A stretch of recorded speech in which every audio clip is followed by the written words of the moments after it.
Hello, and welcome back to Pathfinder. My name is Philip, and I'm here to talk about Pathfinder 2nd Edition.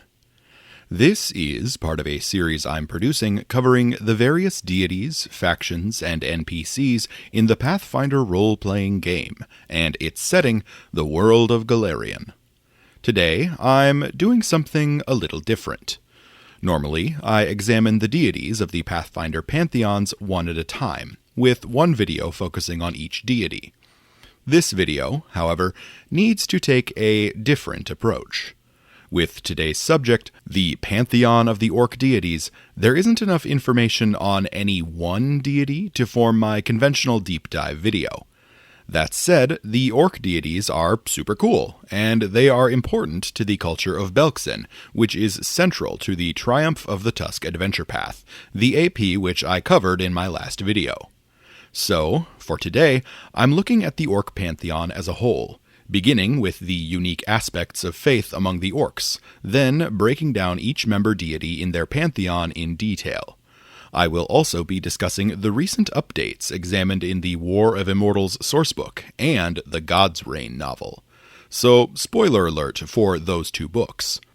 Before that though, if you enjoy this video and want to hear more Pathfinder lore, consider subscribing or commenting below.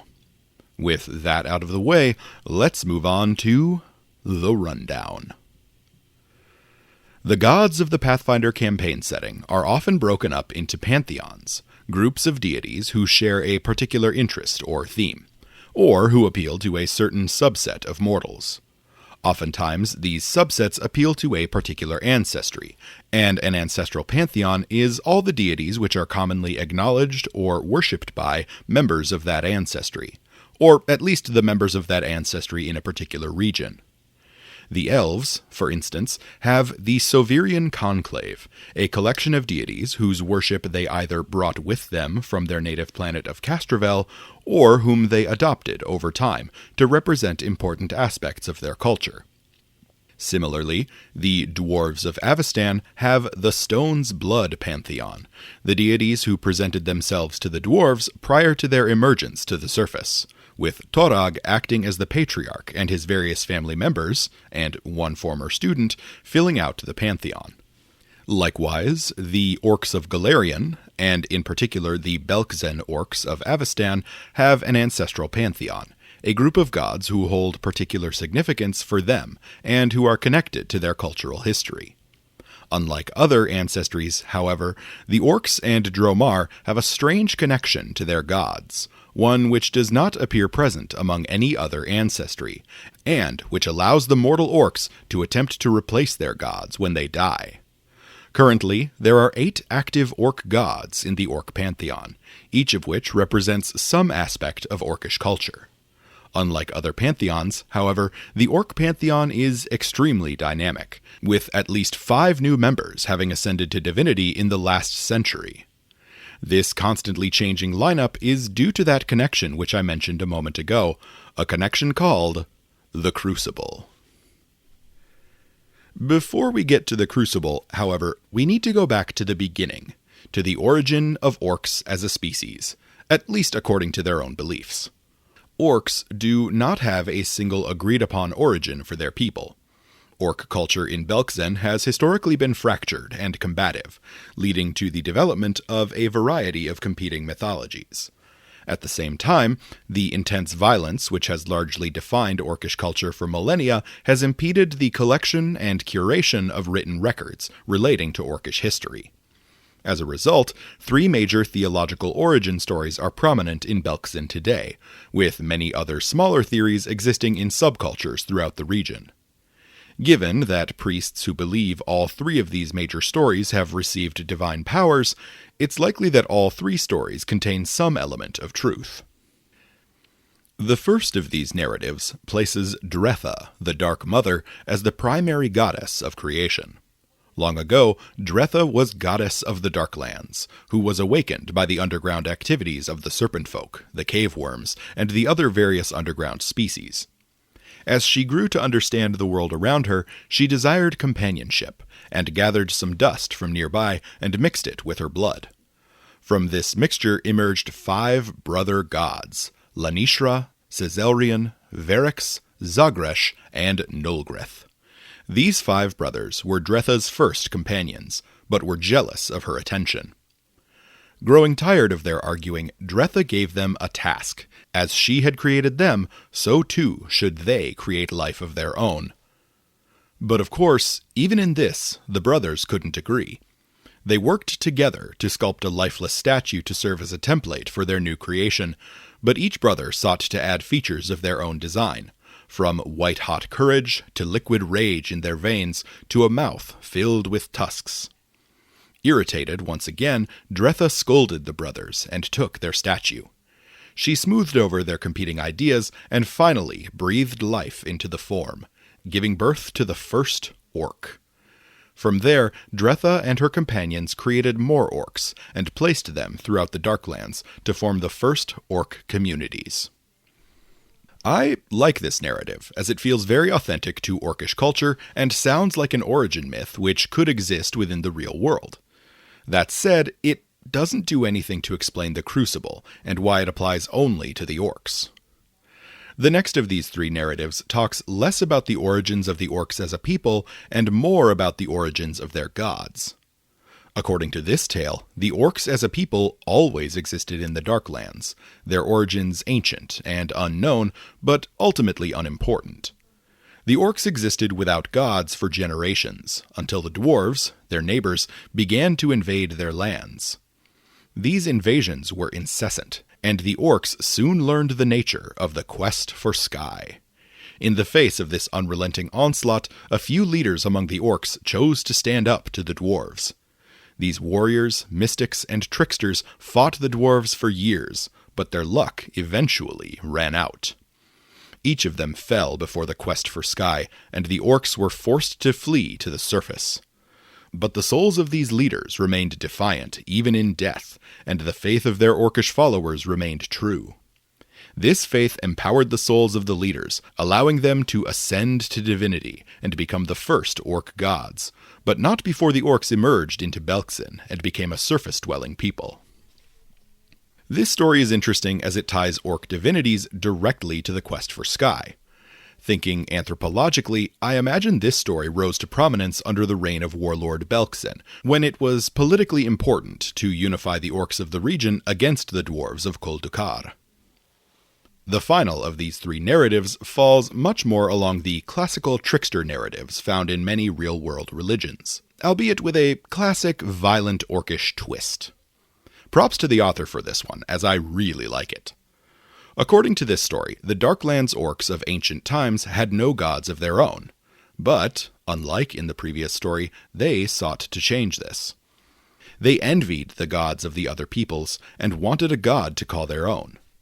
To accomplish this, the mortal heroes Verix and Lanishra climbed to the surface of the world. They found a race of small people, the halflings, and looked upon them with derision. How could these small, weak folk have gods to call their own? Amused, the 2 orcs snatched one of the gods of the small folk and dragged it back into the depths. Once there, they enacted dark eldritch rites and sacrificed the puny god, absorbing its divinity for themselves, allowing Verix and Lanishra to ascend as the first orc gods.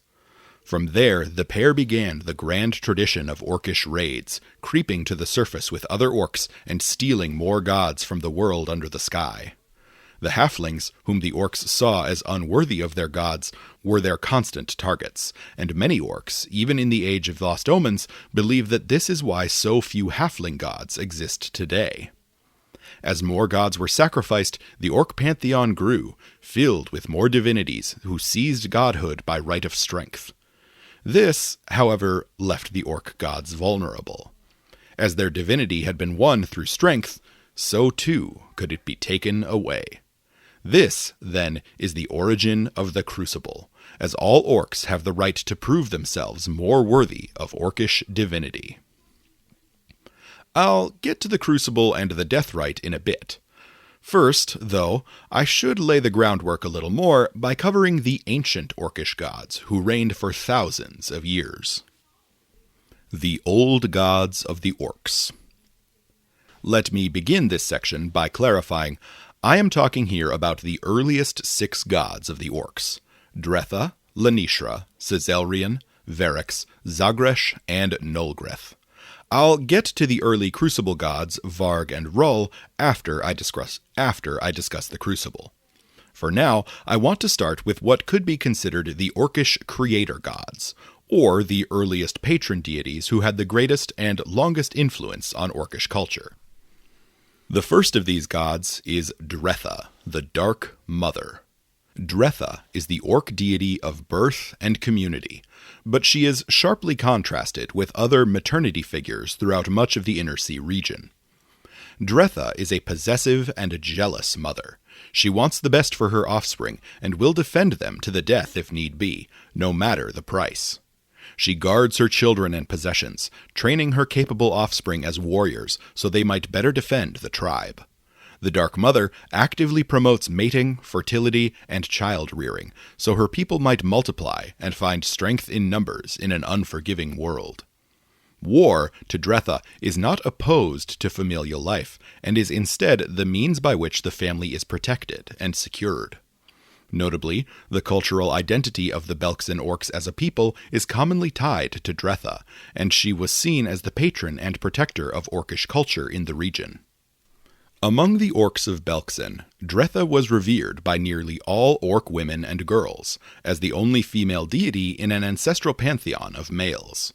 Dretha was unafraid of her fellow deities, and never submitted to them, despite their power. She was commonly interpreted as the mate to at least one orc god, but which god tended to vary from hold to hold. Holds which revered Lanishra, for instance, interpreted Dretha as his mate. Holds which worshipped Verix, by contrast, interpreted Dretha as loyal to him. Regardless, Dretha was, as the goddess of birth and family, the most widely worshipped of all the orc gods for thousands of years. Orcs typically saw Dretha as an orc woman who is very late into pregnancy, with a swollen belly. She might be shown carrying one or more children in her arms, or nursing an infant at her swollen breast. Her countenance is always severe and sullen, though her sorrowful nature is commonly known to hide an intense and violent anger beneath the surface. Depictions of Dretha typically focus on her pregnant belly. Famously, Dretha has an intense rivalry with Lamashtu, the mother of monsters. Though Lamashtu always had a following in Belkzen, vanishingly few orcs ever revered both goddesses at the same time. Up next is Lanishra, the Slave Lord. Lanishra is, if I might be frank for a moment, a boorish, hateful, despicable god of tyranny and enslavement.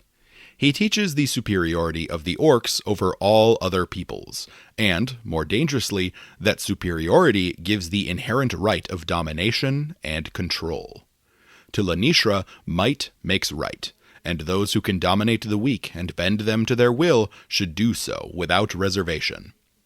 Leadership is seen as an act of domination, and a good leader is someone who rules with an iron fist over a legion of terrorized but loyal subjects. According to Lanishra's worldview, hierarchy and control is the natural state of the world, with the strong dominating those beneath them, who in turn dominate those even further down the social ladder.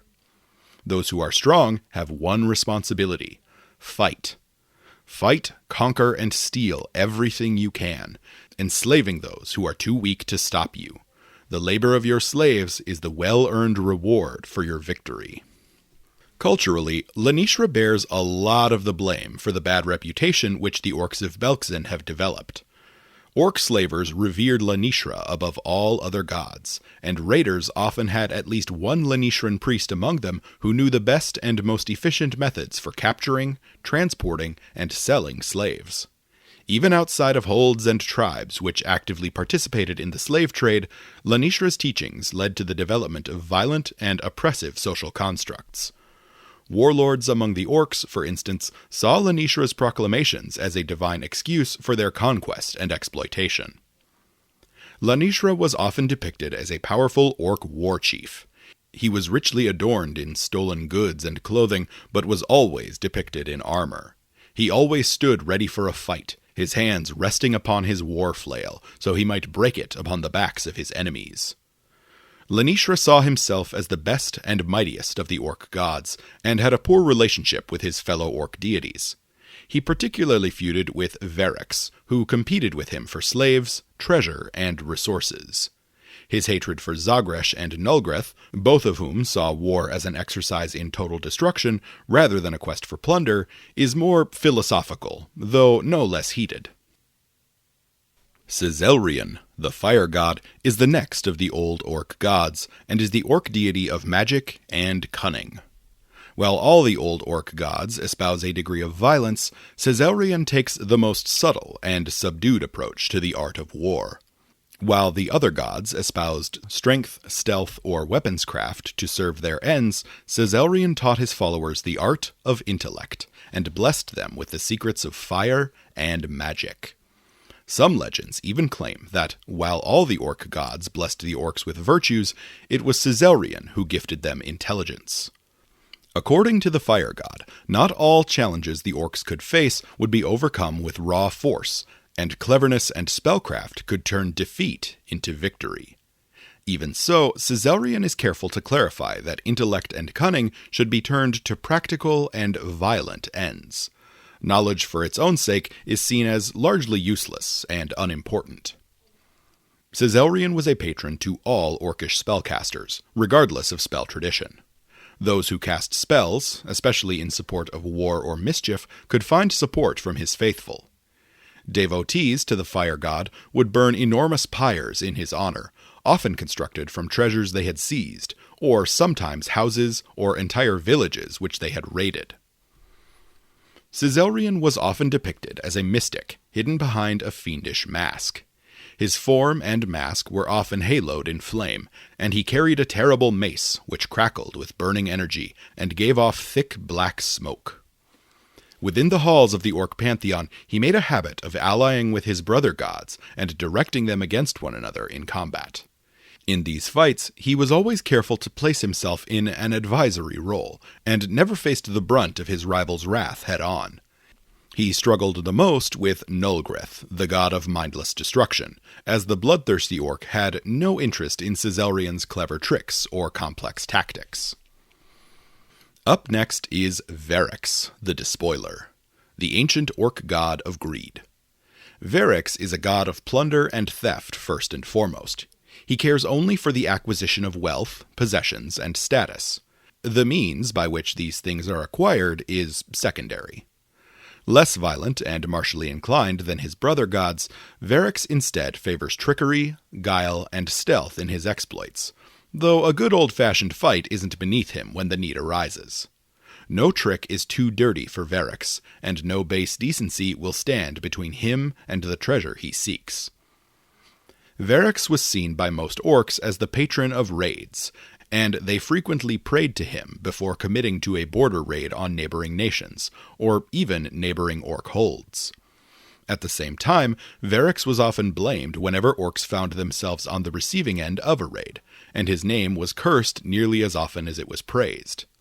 In this, Verex seems to have taken some delight, as it was his influence which held back orcish industry for so many centuries. So long as interhold raids and thievery persisted, the peoples of Belkzen would always be at an industrial disadvantage compared to their neighbors. Still, Verex's influence wasn't all bad. His teachings made the orcs resilient against outside threats, as his priests and devotees were often experts in guerrilla warfare and sabotage. This proved especially true in recent years, against the re-emerging forces of the Whispering Tyrant, and his attempted invasion of Belkzen at the Battle of the Nine Broken Skulls. Unlike most orc deities, most of Verex's devout followers were rogues and other tricksters. Verex was often depicted as a lithe orc in leather armor. His eyes shone like gold coins, and supposedly blessed him with the ability to see into the hearts of those who met him, to glimpse their deepest desires. Among the orc gods, Verex commonly preyed upon his fellows, stealing their most valuable secrets for himself, often without their notice. His envy knew no limits, and he readily stole from each of his brothers as often as he allied with them in their many interfaith conflicts. This unquenchable avarice would eventually destroy him. Finally, the Orc Pantheon contains two deities who represent violence, destruction, and death. The first of these is Zagresh, the Destroyer. Zagresh is an animalistic deity who communicates primarily through howls, grunts, growls, and screeches, in large part because of the enormous tusks which protrude from his jaw. He wears little more than pelts and wields a simple great club in combat. Zagresh cares for very little beyond combat and destruction, but he delights in slaughter and wanton violence. In this, he has some parallels with Gorum, but the Destroyer differentiates himself by his complete indifference to tactics, strategy, or the more refined tools of war. Additionally, Zagresh is the orc god of death, and gains dominion over all the souls of orcs who die in violent, mindless combat. Zagresh is also unique in his combined interest in both death and undeath. Zagresh is the orc god of the undead, and the necromancers of Belkzen exclusively point their necromantic powers to the most destructive and violent ends possible. In Belkzen, the faith of Zagresh was practiced by the least quote-unquote civilized tribes and holds. Holds which are located in the most remote locales, like underground caverns or high in the mountains, tend to embrace Zagresh most readily, while his faith struggles in Urgir and other more developed regions. Beyond necromancers, the faith of Zagresh is appealing to orcs who embrace barbaric or animalistic cultures which revel in violence.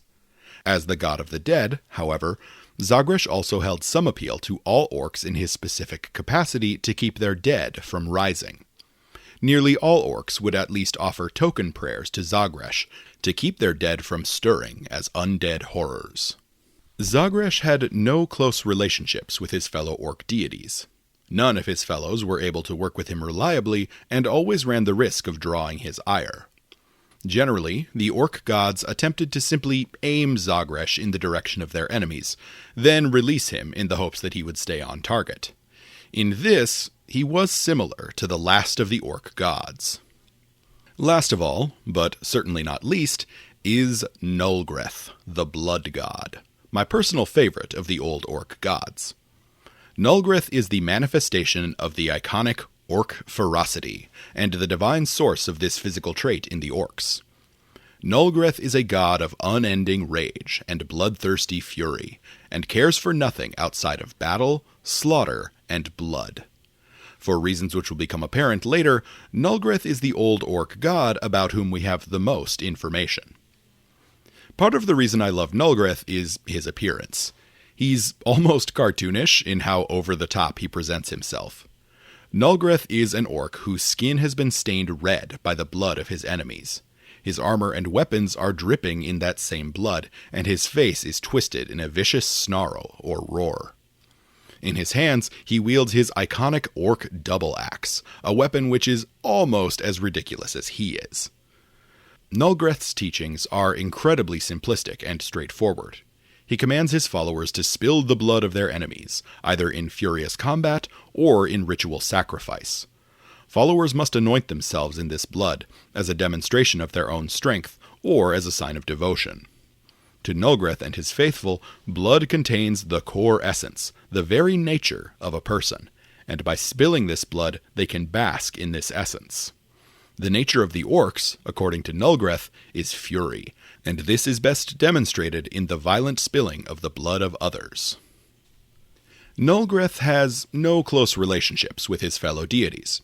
He is far too violent and unpredictable for the other orc gods to reliably work with him, and his desire for instant gratification and tendency toward short-term thinking make him ill-suited to long-term planning or complex schemes.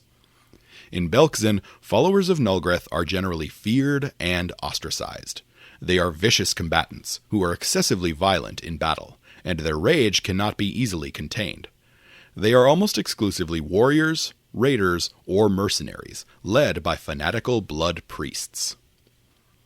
For players interested in playing characters who follow Nulgreth, here are a few useful details. For those using the alignment rules, Nulgreth is chaotic evil, and will accept clerics and champions of only that alignment. His edicts are to bathe in the blood of your fallen enemies, to face your enemies head-on, and to never turn down a fight you can win. Conversely, to grant or accept mercy, to take prisoners, or to perform underhanded tricks are all anathema to Nulgreth.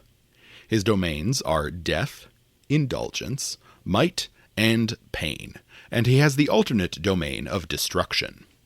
His divine font is harm, and clerics and champions must choose unholy sanctification. His holy symbol is a blood-carved double axe. Officially, Nulgreth's favored weapon is the Great Axe in 2e. Back in 1e, however, his favored weapon was the Orc Double Axe, which hasn't been ported over to 2nd edition. More important than a specific weapon type, however, is that these weapons can cause enemies to bleed.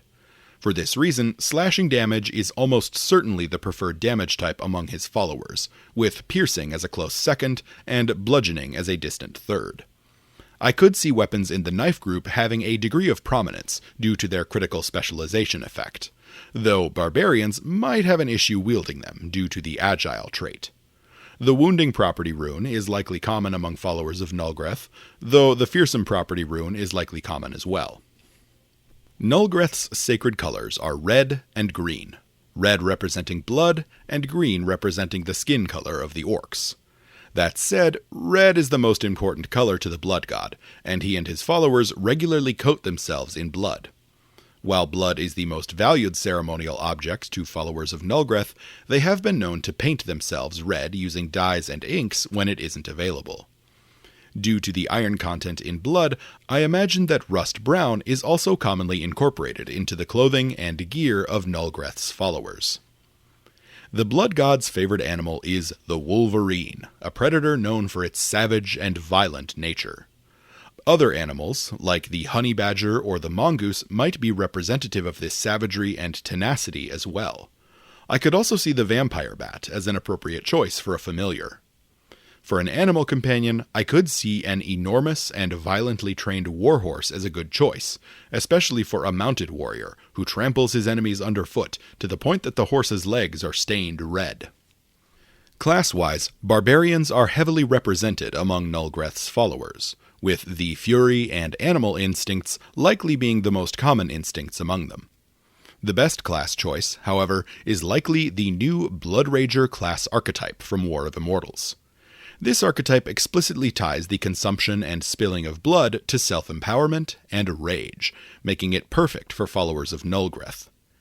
Beyond these options, the fighter, thief rogue, and guardian could all be good choices as well.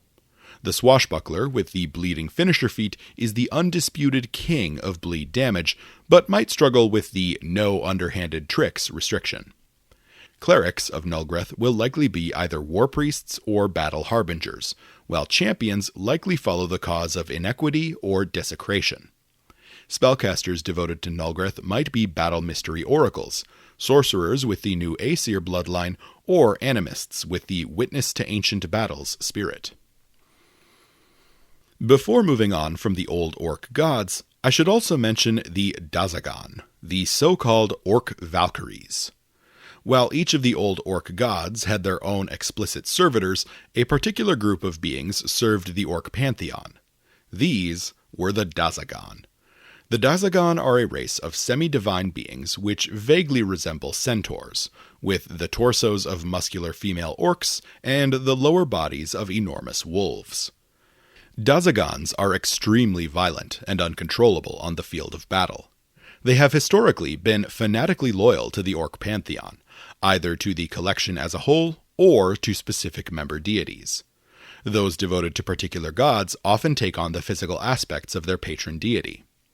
According to orc legend, when an especially skilled or powerful orc dies in battle, a Dazagan is sent to retrieve their soul. Technically, this soul should then be shepherded to the River of Souls, but some orcs believe that these souls are instead guided back to the material plane by the Dazagan and allowed to reincarnate into a new body. Interestingly, this has led to an odd piece of misogyny among male orcs. Historically, when an orc woman rises to prominence due to her military might or martial skill, she is often interpreted as being a reincarnation of a male warrior's soul. In Belkzen, these women have sometimes been called cross souls. Some orc women see this as an insult, and instead embrace the Dazagon as a symbol of feminine power in the Orc Pantheon. All of this Dazagon lore comes from old 1E sources, and hasn't been revisited in 2E yet.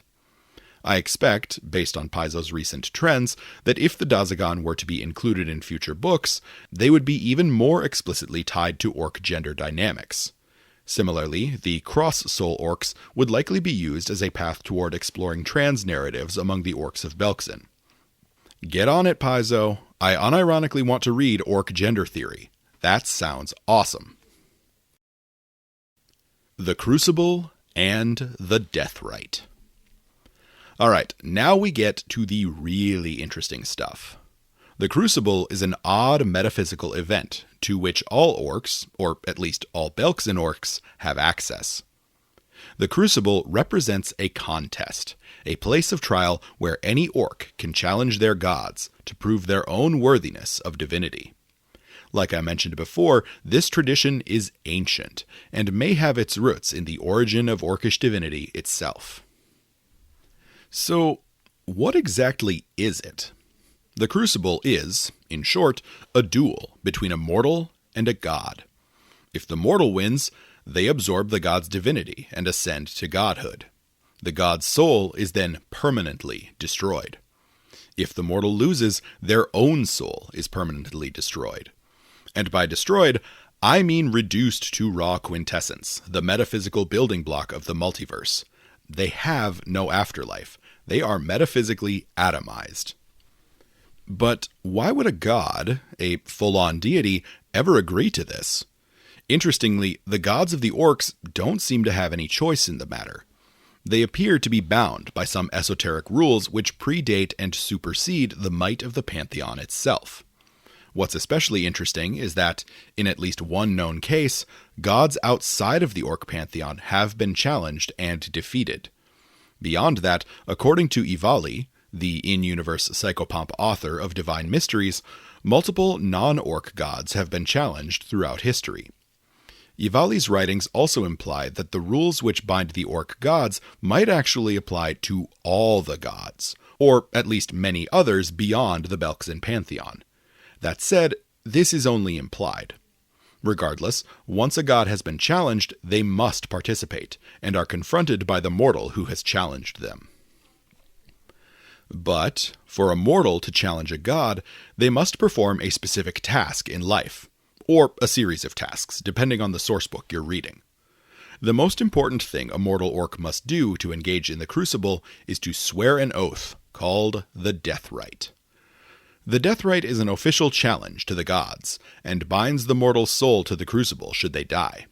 To be effective, a Death Rite must be sworn close to the time of death. The effects hold for about a day, meaning the mortal can then go into battle with confidence that they will begin the Crucible if they fall in the field. The Death Rite will even persist if an orc falls asleep or falls unconscious, meaning there seems to be some esoteric judgment call made which allows the oath to apply so long as the orc swore it at their last opportunity to have done so. Notably, an orc can swear a Death Rite multiple times. So, if they swear it before a battle, then survive, they can swear it again later if they so choose. Once a mortal dies, their soul sits in limbo until they choose their opponent. Once they choose a specific deity, the mortal is guided to their Crucible by some afterlife servitor, commonly one of Pharasma's psychopomps. Once the orc arrives at the site of the Crucible, they are confronted by their chosen god. From here, the god clearly and carefully explains the rules of the Crucible, ensuring that the mortal knows the consequences of their decision. Once the rules are explained, the mortal has one final chance to back out, at which point their soul will pass on to Pharasma for judgment, like normal. If they choose to continue with the contest, however, the Crucible begins. There are 4 main rules to the Crucible. The first rule, as mentioned, declares that the challenger must be a mortal orc or dromar who swore the Death Rite in close proximity to their time of death. The second and third rules define the fight itself. The Crucible must end in death. The mortal will die, or the god will die. No other outcome will end the contest. The field of battle will be neutral, and both contestants will be allowed access to whatever they need for a fair contest. The powers of the Crucible will provide weapons, armor, and equipment to the combatants, and will even go as far as healing the mortal contestant of any injuries they sustained in life. The Crucible can even allow for additional combatants in a case where both contestants agree to their involvement. This might be especially important to mortals like commanders, who are most effective when working with a group. Notably, any helpers brought into the fight are at no risk of death, as the magic of the Crucible will protect them. The fourth and final rule states that the loser is permanently and completely destroyed, like I mentioned before. As of the printing of Divine Mysteries, in the known history of the Crucible, no god or challenger has ever evaded destruction upon their defeat. Interestingly, there is no requirement that the new god make themselves known to mortals immediately. In fact, if a new god ascends, the only sign of their ascension on the material plane would be that clerics and champions of the defeated god would lose their powers. In many cases, newly ascended gods take time to explore the multiverse and experiment with their powers before revealing themselves to mortals. Many gods also use this time as a chance for self-examination and personal growth, a chance to decide what they will stand for as deities. In fact, Ivali the Psychopomp theorizes that a large number of ascended orc gods are out in the multiverse somewhere, and have simply chosen not to reveal themselves at this time. On the material plane, there is one notable sign that a deceased orc has made their death rite and is participating in the Crucible. If an orc has sworn their death rite, a small mark appears on their skin, called a vow mark. The vow mark is small and non-specific, and appears to change from orc to orc.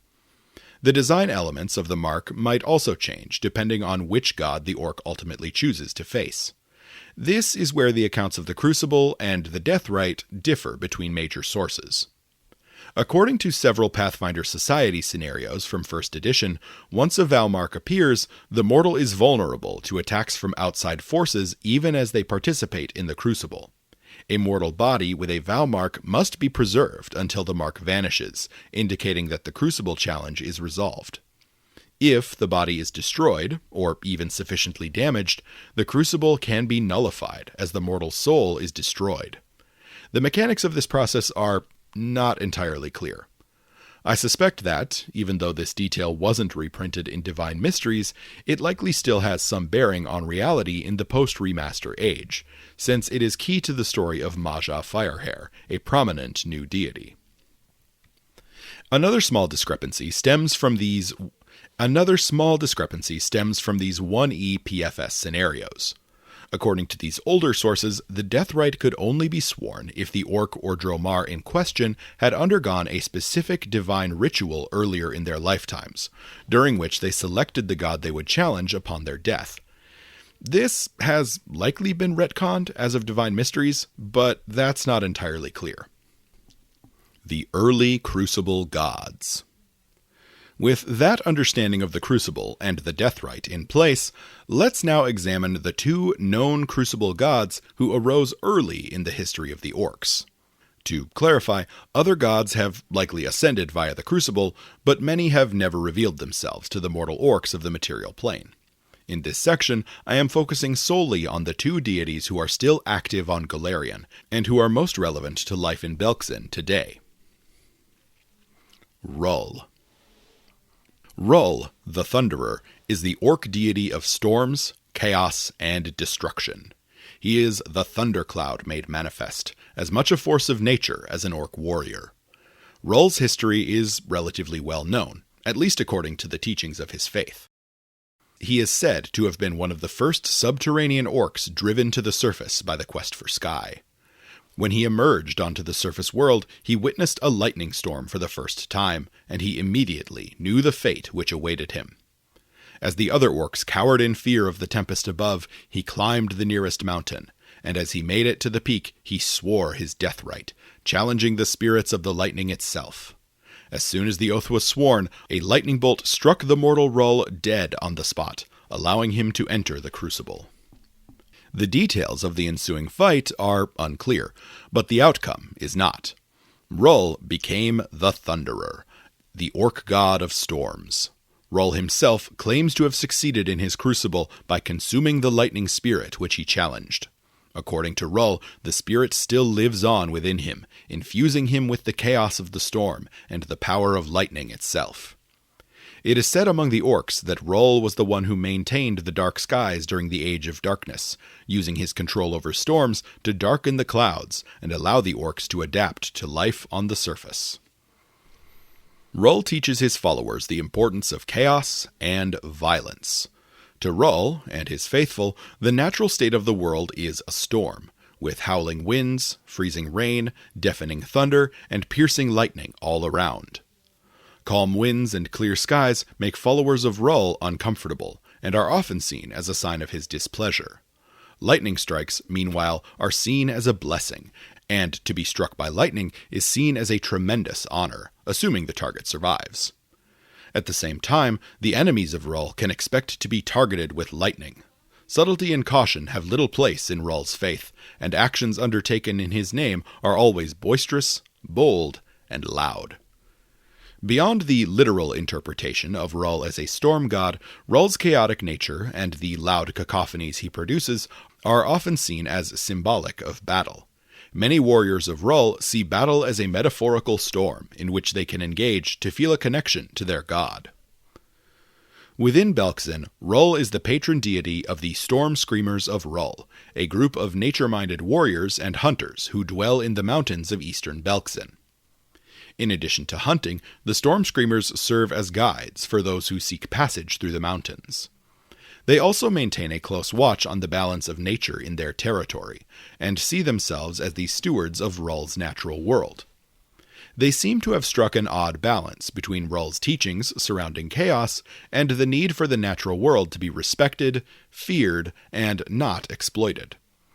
Despite being broadly shunned and avoided, the Storm Screamers maintain a special place in Belkzen's society. It is their job to keep close watch on the Oryx herds, which follow the spring floods into the Belkzen lowlands each year. These herds are critical to the agricultural habits of the orcs, and no hold is better positioned to watch over the herds than the Storm Screamers.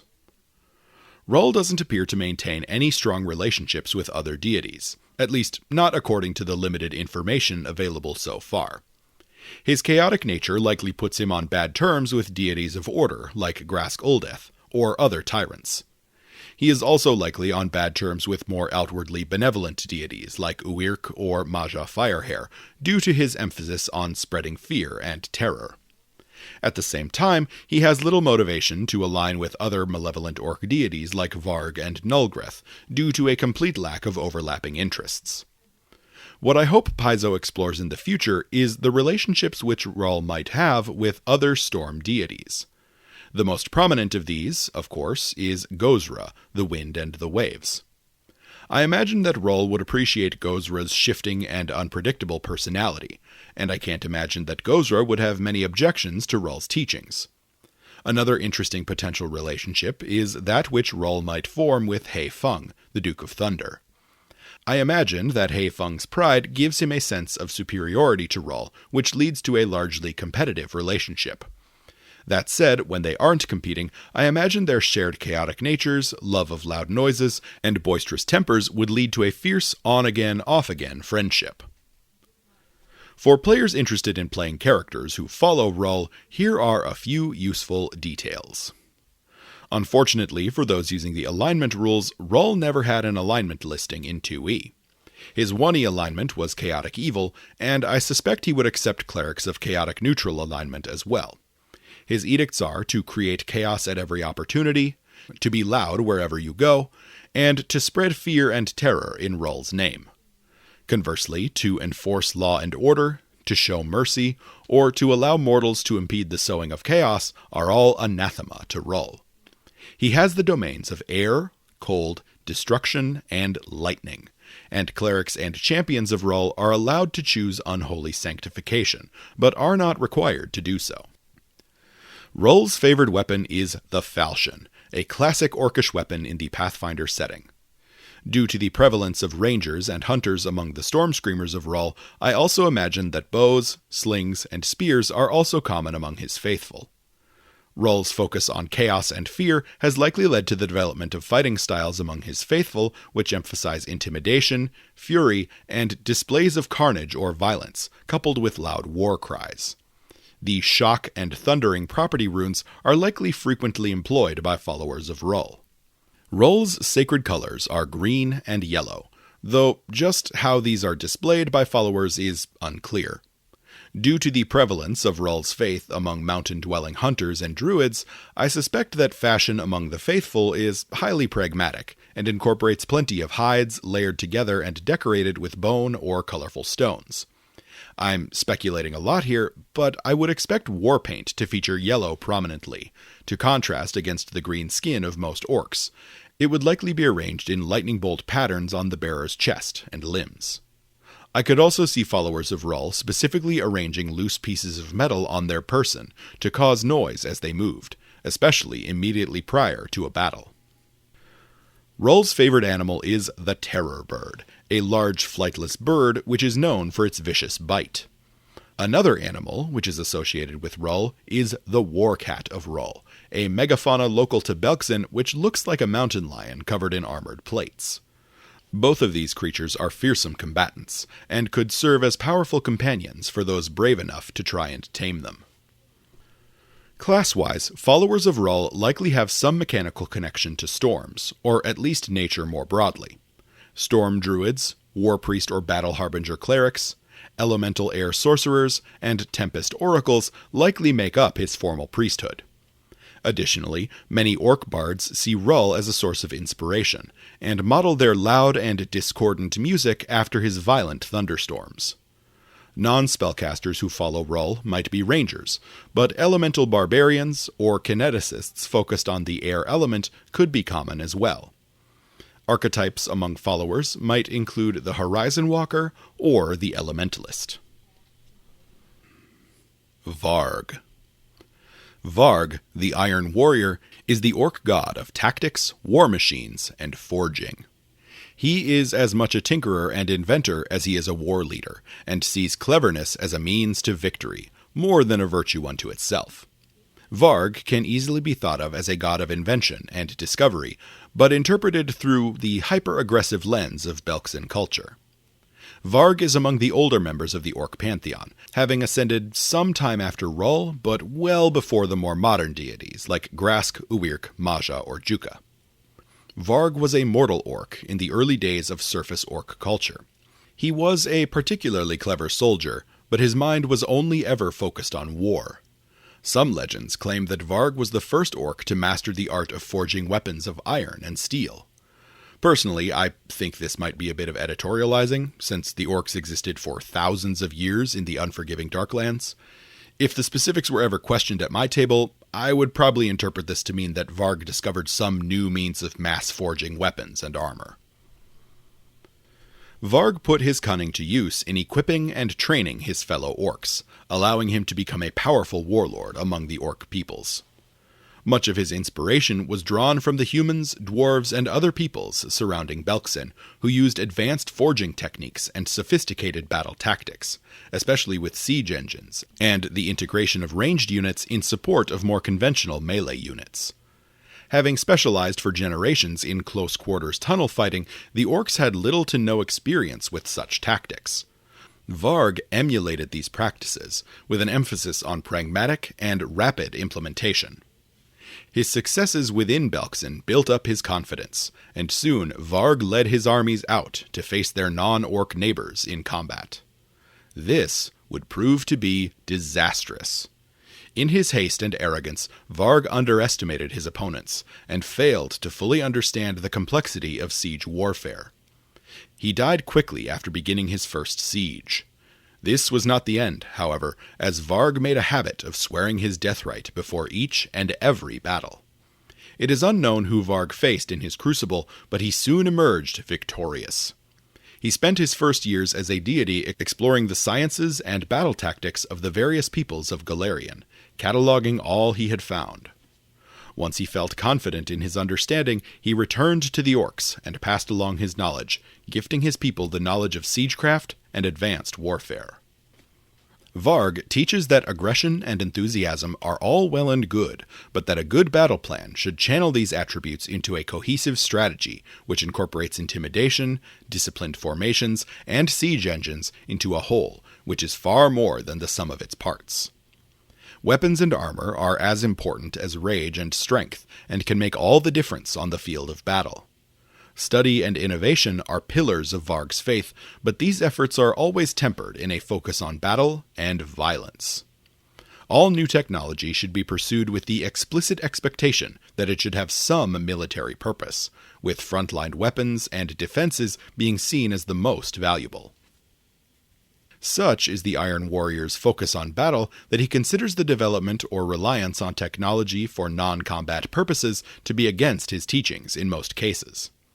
Luckily for most orcs, military technology has a tendency to spark rapid advancement of non-military tools and products, as demonstrated by the American Empire throughout most of the 20th century. While Varg is not the official patron of any particular orc hold within Belkzen, he is almost certainly held in high esteem by several holds in particular. The Steel Eater hold, which operates out of the factory fortress called the Foundry, is focused almost exclusively on the forging of high-quality weapons and armor. These orcs, who maintain a strong grip on the metalworking industry in Belkzen, likely hold Varg and his teachings in especially high regard. The orcs of the city of Blisterwall, belonging to the Haskadar and One-Eye holds, have a similar focus on forging and industry, and Varg's faith has historically been popular among them. The most explicitly militaristic faction, the Black Sun hold, likely also relies on the teachings of Varg to augment their mercenary lifestyle. The Bloodied Gauntlet hold, which once revered the war god Gorum, is now in a state of flux with the death of the Lord in Iron. Many of these orcs will be seeking a new god to whom they could devote themselves, and I could easily see them finding Varg appealing. Varg is a chaotic and violent war god, making him a difficult and temperamental ally at even the best of times. Still, most of the orc deities count him as a useful asset, at least when they aren't actively fighting him. They see Varg as the quartermaster of their armies, ensuring that their divine servitors are properly outfitted, and that their mortal followers have access to quality equipment to enact their will.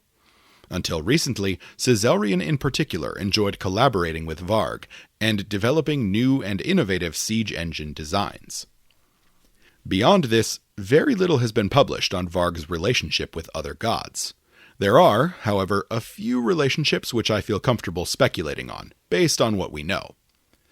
Varg likely had a friendly but competitive rivalry with Gorum prior to the god of war's demise. Their areas of overlap were simply too significant to think that they had much to disagree on. Varg likely also appreciates other deities of tactical combat, like Philena, though her emphasis on stylish presentation likely baffles the pragmatic Iron Warrior. I imagine that Zuriel has much in common with Varg, though friendly relationships between the two seem like a bit of a stretch, given Zuriel's own tendencies toward destruction. Similarly, I imagine that Varg has a strained relationship with Bry, the goddess of innovation. Despite their similar interests in invention, Bry's willingness to focus on non-combat devices flies in the face of Varg's beliefs. The same could likely be said of the entire Wheels of Innovation Pantheon, which I've discussed before in my video on the Outlaws of Alkenstar AP. With the recent developments between Uirk and Torag, and the cross-cultural connections they might herald between the orcs and the dwarves, I would be particularly interested in seeing how Varg might interact with the forge-focused dwarven gods. I imagine that most of Torag's kin would find the Iron Warrior to be far too violent, but Drangvit and Angrad could find value in his teachings, even if they find him personally distasteful. For players interested in playing characters who follow Varg, here are a few useful details. Varg never had an alignment listing in 2E, though his 1E stat block listed him as Chaotic Evil, and willing to accept clerics of Chaotic Neutral or Neutral Evil alignments as well. Personally, I think the Neutral Evil listing feels just slightly off for 2E, but chaotic neutral still feels mostly applicable. Varg's edicts are to use tactics rather than relying solely on brute force or overwhelming numbers, to use siege engines for combat whenever possible, and to seek out new technology. Conversely, to pursue technology for non-combat purposes, to use machinery and other advanced technology outside of combat, or to keep advanced weaponry or battle tactics a secret from orcs are all anathema to Varg. One interesting clarification, which I would implement at my table, is that machinery and technology should be explicitly allowed in support of developing weapons and armor, as advanced forging, smelting, and treatment techniques require the use of such devices, and these would obviously be encouraged by Varg. The Iron Warrior's domains are creation, destruction, knowledge, and toil. He has the divine font of harm, but offers no divine sanctification to his clerics or champions. His holy symbol is a stone tower, which is crumbling and smoking. Varg's favored weapon is the Great Axe. I suspect that the Iron Warrior's followers are allowed and encouraged to wield any and all weapons in combat, so long as they are constructed of forged metals and needed to be crafted by smiths, bowyers, or other trained artisans and craftsmen. I could also see crossbows and firearms as being particularly appealing to Varg and his followers. Varg's followers are also likely to train in the operation, repair, and construction of siege engines. Varg's sacred colors are green and iron gray. These colors represent the conventional orc skin tones and metal weapons and armor. As such, followers of Varg will likely dress in relatively unadorned armor, favoring metal plates or mail over leather or hide.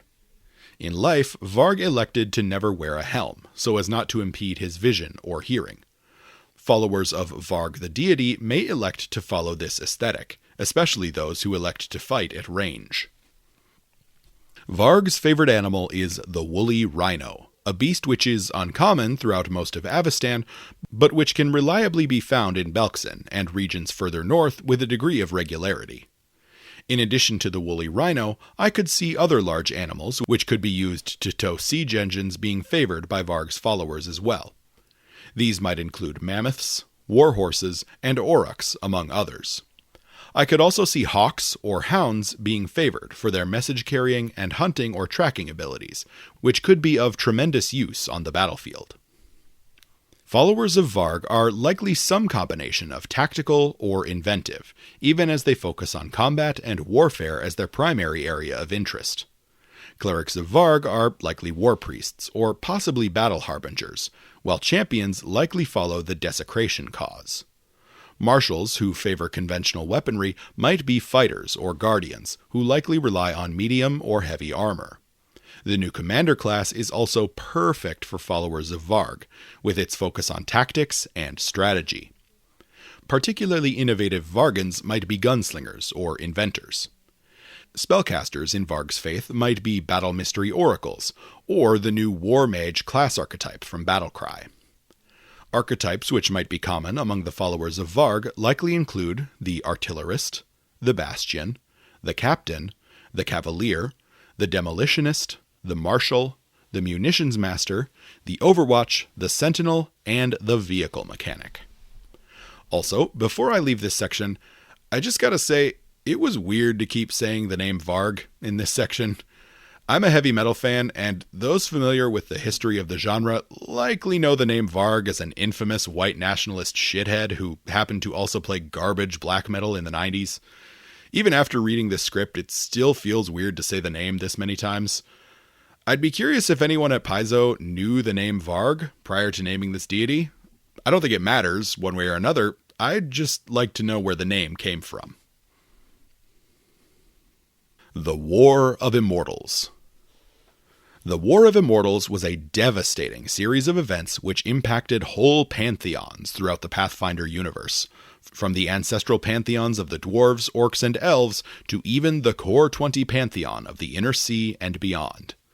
The war kicked off with the God's Reign, a bizarre universe-spanning event which rained divine essence down upon the surface of Golarion and other planets in the material plane.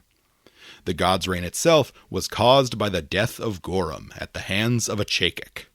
As a Chaikic slew Gorum, his divine blood poured out upon the universe, and the shards of his armor fell to the material plane. This upheaval in the divine order shook Golarion to its core, and I mean that in a literal sense. Deep at the metaphysical heart of Golarion, the Dead Vault, the prison which held Rovagug, the god of destruction, shook. It appeared to weaken, if only for a moment, and this drew the attention of Verix, the Despoiler. Verix, the orc god of ambition, saw in the weakened Dead Vault an opportunity. If he could approach it and harness the power of Rovagug, he would be unstoppable. And so he began to dig. Verix tunneled to the borders of the Dead Vault, where he came face to face with Rovagug. And, in the most predictable outcome possible, the Despoiler proved no match for the rough beast. Verix became infused and corrupted by Rovagug, and was mutated into a new spawn. This monstrous creation became known as That Which Was Verix, or, in some other sources, as Verix That Was. Verix That Was a nightmarishly powerful monstrosity, a mythic threat which could, if given the opportunity, free its evil progenitor and bring about the end of time. But those events are beyond the scope of this video.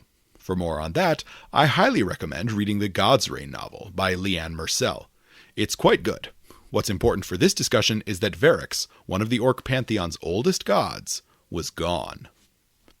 But Verix was not the only orcish casualty in the War of Immortals. During and immediately leading up to the War of Immortals, a large number of orcs attempted and won the Crucible challenge, overthrowing more than half of the existing Orc Pantheon. I'll cover each of these in detail as I discuss the new orc gods in the following section. But I need to address Dretha, the Dark Mother, here first. Dretha disappeared during the War of Immortals, leaving no trace where she went, and leaving only a small fragment of her power behind to empower some of her devout followers. Dretha's disappearance wasn't apparent at first. The deaths of her fellow gods, Zagresh, Ciselrian, and Lanishra, were loud, visible, and violent things. Dretha's disappearance, however, was quiet and subtle. No one is sure if she was defeated in the Crucible, or if she vanished through some other means. Notably, Wulgrin, a recently ascended god, never stated which god he faced and defeated in his Crucible, meaning he may have been Dretha's killer. At the same time, a small number of Drethan priests can still work their magic, and Drethan charms intended to protect pregnant orcs and Dromar, as well as newborn children, still seem to work. This appears to be a unique quirk of Dretha's disappearance, and is certainly a strong piece of evidence supporting the idea that Dretha wasn't simply killed via the normal Crucible process. The New Gods. Now I will discuss the recently ascended gods of the Orcs, who rose to power in the years surrounding the War of Immortals. 5 deities make up this group, and they join Rull, Varg, and Nulgreth to round out the new Orc Pantheon with 8 members. Grask Uldeth. Grask Uldeth was once a mortal orc warlord at the head of the Empty Hand Hold. Under Grask's direction, the Empty Hand Hold gained control of Urgir and ushered in a new age of commerce and trade for the orcs of Belkzen. Grask, despite his obvious strength and brutality, was a clever and pragmatic man. He saw that the unchecked violence of orc culture impeded their success as a people, and saw fit to change that. Under his leadership, Belkzen began the slow and arduous process of evolving into an economy based on trade. This process was resisted by many orcs, but Grask's unending tenacity slowly began to make progress. That is, until his death. In 4716 AR, Grask was assassinated. His killer was quickly tracked down by Ardax the Whitehair, Grask's second in command, who put the killer to the sword. Ardax took over for Grask, and Belkzen continued on its journey of progress under Ardax's steady hand. That, at least, is the official story. The truth, to which very few are privy, is that the assassin was sent by none other than Ardax himself, with the full knowledge of Grask. Grask wanted to die in battle and swear his death right so he might ascend to divinity. In keeping with a bargain they had made years before, Ardax secretly hired the assassin and ensured that he would have a chance to target Grask. When Grask died at the assassin's blade, he recognized the opportunity for what it was and swore his death right. He challenged none other than Zagresh, the orc god of death, in the Crucible, and, after a titanic clash, emerged victorious. Grask Uldeth ascended to divinity, becoming the Uniter. But this was not the end of his quest. Immediately upon attaining godhood, Grask took up a weapon forged by dwarven hands and stormed the halls of heaven. He drove the axe into the heart of Torag, patriarchal god of the dwarves, and attempted to assassinate him. Grask had never forgiven the dwarves for what they did to his people, and sought to claim his vengeance upon them by killing their patron god.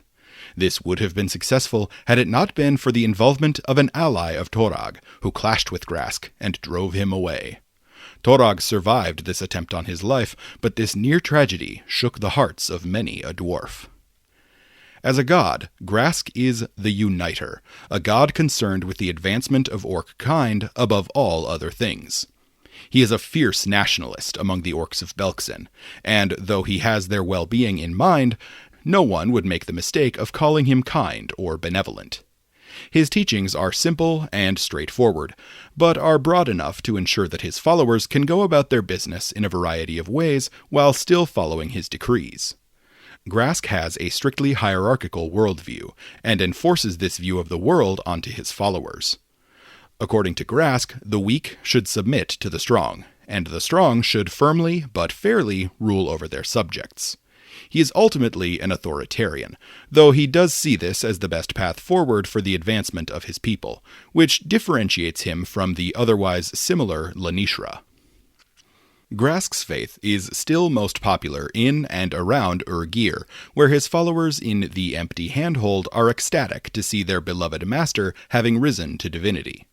That said, all orcs willing to consider a less violent way of life in the name of prosperity and defiance against Tar-Baphon might consider Grask's teachings to be useful and beneficial.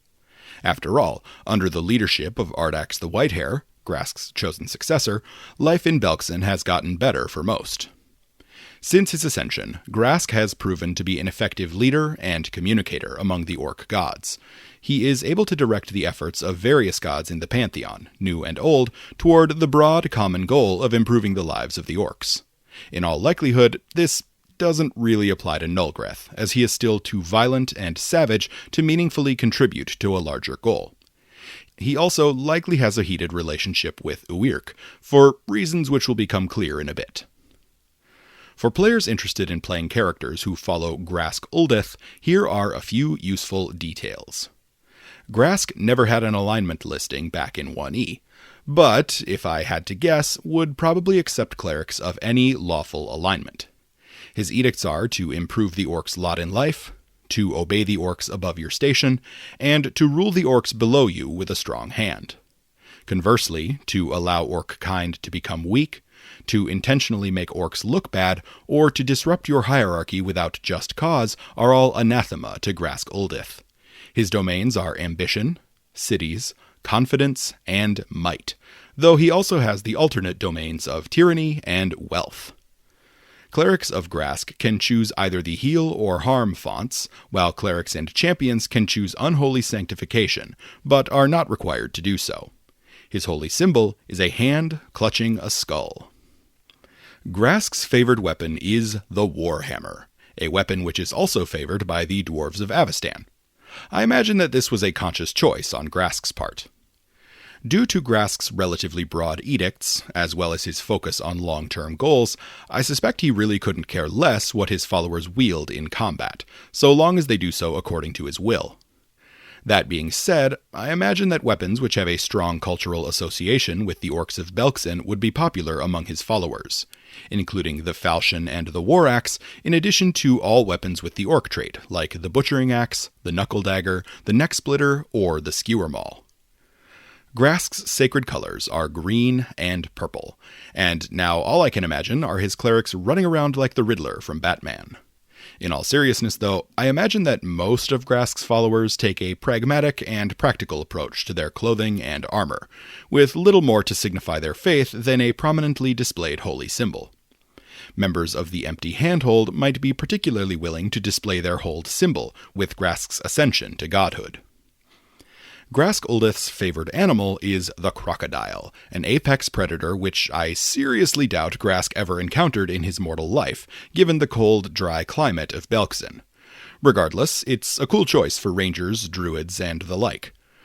Other thematic choices might include any of the many megafauna found in the hold of Belkzen. I particularly like the idea of a falcon or hawk to act as a scout and connect with Grask's themes of planning ahead and seeing the bigger picture. Followers of Grask Uldeth might be members of any class, due in large part to the breadth of his edicts and goals. Clerics might be members of any of the available doctrines, as all would have a place in an expanding and growing Belkzen. Champions, meanwhile, almost certainly follow the obedience cause. Fighters, guardians, and barbarians likely find some appeal in Grask's overwhelming strength, while rangers likely appreciate his tenacity. Commanders and mastermind rogues likely appreciate his willingness to plan for the long term and his cleverness. Of the spellcasters, I could see bards finding Grask the most appealing, especially those who seek to tell the tales of the orcs' glorious history, or to craft new songs about a new golden age for Belkzen. When it comes to archetypes, there are honestly too many to mention. Grask's goals are so broad in scope that I think you could make a case for almost any build to work for one of his followers. Maja Firehair and Uirk the Reaved. To properly discuss our next two entries, I need to backtrack a bit and explain their intertwined backstory. Years ago, an orc warrior named Maja Firehair rose to prominence and founded her own hold. Maja had been plagued by visions since her youth, warnings from some mysterious burning angel which warned her of the doom of her people if they failed to change their ways. She interpreted these visions as having come from Sarenrae, the Dawnflower, and resolved to take action. A cross-soul orc, she was a formidable warrior, and managed to build a power base around her by taking in and protecting the abused and downtrodden members of her tribe. Eventually, she overthrew her chieftain and took control of the Burning Sun Hold. From there, her efforts continued at a larger scale. She took in outcasts from neighboring tribes and began to rebuild the culture of her hold. The Burning Sun orcs became more benevolent under Maja's rulership, though they remained fierce warriors. The strong still maintained power over the weak to some degree, due in large part to the hostility of life in Belkzen, but they now felt a responsibility for those who followed them. And Maja was the strongest, and therefore bore the most responsibility. The Burning Sun orcs founded the semi-permanent settlement of Dawn's Reach, at which children and non-warriors could find safety. Dawn's Reach became Maja's seasonal base of operations, as her people migrated to follow the local herds of aurochs and other beasts. This was the way of things for many years, and during this time, a young orc warrior named Uirk joined the Burning Sun Hold. Uirk became a devout follower of Sarenrae, following in many ways the example set by Maja Firehair herself. He dedicated himself to defending his people and the faith of Sarenrae. Eventually, after helping to restore an abandoned Sarenite temple which had been occupied by a Red Reaver, Uirk earned the nickname the Reaved and established himself as an influential member of the Burning Sun tribe. The Burning Sun orcs had a fierce hatred for the forces of Tar-Baphon, and responded enthusiastically to Ardax's call for warriors to stand up to the tyrant at the Battle of the Nine Broken Skulls. Not long after, Maja learned other undead incursions were on their way to Belkzen, one of which was too far along for Ardax to organize a defense. Maja volunteered her own warriors to buy time for Ardax. She summoned aid from the Pathfinder Society and from the Knights of Lastwall, both of whom had members in good standing with the Burning Sun Hold. These combined forces set out for a location near Freedom Town and succeeded in engaging the undead forces in combat to slow them down. This, unfortunately, played into the hands of Geir, the demi-lich who was commanding the undead incursion. Geir was a powerful and accomplished necromancer and magical researcher, and had planted a trap within his own undead forces, a necromantic bomb intended to replicate the effect of the radiant fire. As Maja Firehair slew the last wight in the invasion force, she realized what was about to happen. Calling on the powers of her patron Sarenrae, Maja absorbed the explosive force of Geir's bomb, protecting her allies but causing herself to die in the process. This might have been a tragedy were it not for the sudden appearance of a vow mark upon Maja's body, indicating that she was undertaking the legendary Crucible. The Burning Sun orcs were overjoyed at the idea of their beloved leader potentially ascending to divinity, but unfortunately, they would have to wait. By the way, if you would like to know more about this Geir fellow, check out my video on Tar-Baphon. Fair warning, it's a bit of a doozy. The story of Maja Firehair and Uirk the Reaved continued several months later, when Uirk called upon the Pathfinder Society once again. At this time, Maja was still undergoing her crucible, which would go on for several months. But there was an issue.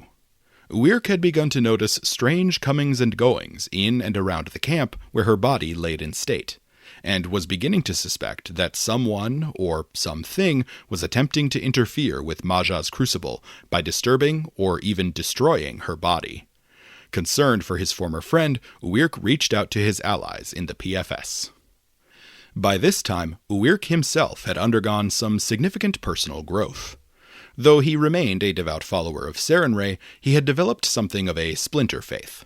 His views on redemption had changed, and he now believed that offering redemption allowed for bad actors to continue abusing the weak and oppressed. Taking this line of thought further, he determined that his greatest goal in life should be the protection of the weak against the predations of the strong. This new fascination with defense and protection led to a new focus on defensive fighting styles and on defensive fortifications. This fascination with community defense eventually led him to an action which most orcs would find downright heretical. He reached out to Torag, the Forge Father, patron god of the dwarves. And Torag, much to Uirk's own disbelief, answered. Seeing Uirk's intentions as earnest, the Forge Father decided the orc was a worthy ally. Uirk's desire to protect was made clear in his sense of responsibility toward Maja Firehair. As the Pathfinders arrived in his camp, Uirk introduced them to his allies, the Burning Sun twins Nemiri and Bovar Ashcaller. Uirk then tasked the Pathfinders with investigating the strange activities around the camp. The PFS agents made short work of the proceedings, discovering that a priest of Ciselrian, the fire god, had been using magic to compel boar-like monsters called Daedons to attack the camp. The investigations proved too late, however, and even as the Pathfinders pressed forward with their line of inquiry, the followers of Ciselrian sent a horde of Daedons to attack the camp and destroy Maja's body. The Pathfinders and the Ashcaller twins succeeded in holding off their foes, but Uirk soon found himself surrounded. The mighty warrior vanquished his foes, but was grievously injured, well beyond the skill of any local healers to repair. As a final wish, Uirk asked the Pathfinders to face him in combat, so he might die in glorious battle, rather than succumbing to a slow and painful death in his sleep. The Pathfinders agreed, and Uirk was killed in battle, much to the approval of his Burning Sun allies. Approval turned to celebration, however, as the unthinkable happened. A vow mark appeared on Uirk's corpse, indicating that he, like Maja before him, had sworn the death rite, and was undertaking the Crucible. The Burning Sun Hold now had two heroes attempting to attain godhood. Unbeknownst to everyone, Uirk had, during his conversations with Torag, come to the conclusion that his personal growth would be meaningless in the event of his death. If he were to die, his lessons on defense and protection of the innocent would die with him, and even if he were to take on students while still alive, they would take centuries to pass his ideas along to the broader population of Belkzen. This led him to a single radical conclusion. To propagate his new worldview, he would need to ascend to divinity. So now the stage was set for 2 titanic Crucible matches which would shake the foundations of Orcish society. Maja Firehair was facing off against Sizelrian, the fire god. Uirk the Reaved, meanwhile, chose to fight Lanishra, the slave lord. The outcomes of these matches would go down in legend. Maja Firehair chose Sizelrian as her opponent, so she might test her own fire against his. Channeling her burning convictions and her faith in Sarenrae, Maja eventually prevailed, but only after a grueling, months-long contest of strength and wills. Sizelrian, the fire god, was extinguished, and Maja ascended in his place, becoming Maja Firehair, the matron of rites. Note the demonic mask which Maja carries at her belt, a sign of her vanquished foe. It's worth noting, however, that Sizelrian's faith is still practiced in many parts of Belkzen.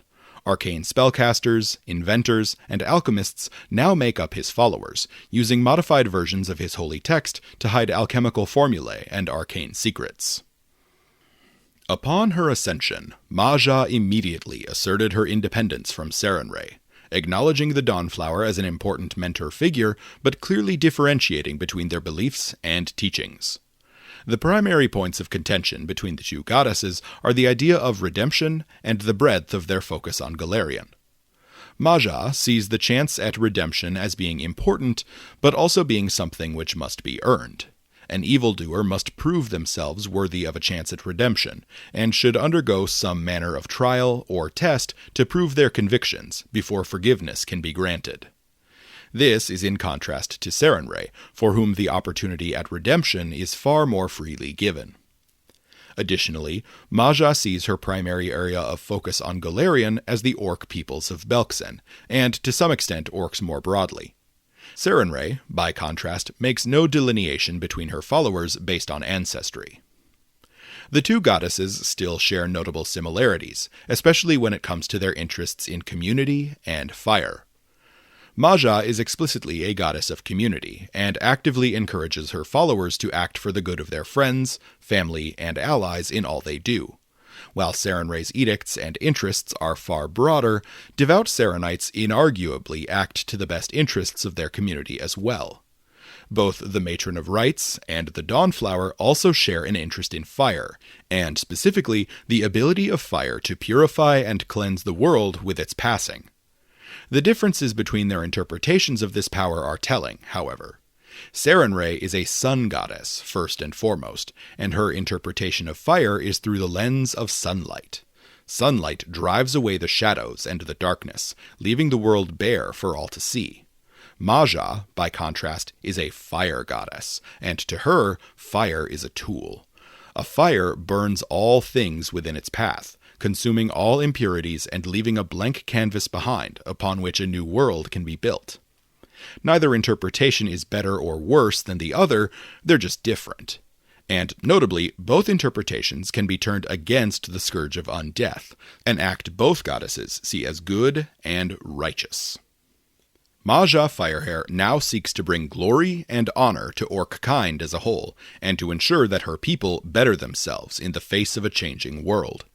She abhors those who seek personal glory or accomplishment, instead instructing her followers to seek self-improvement as a means of better serving their friends and allies.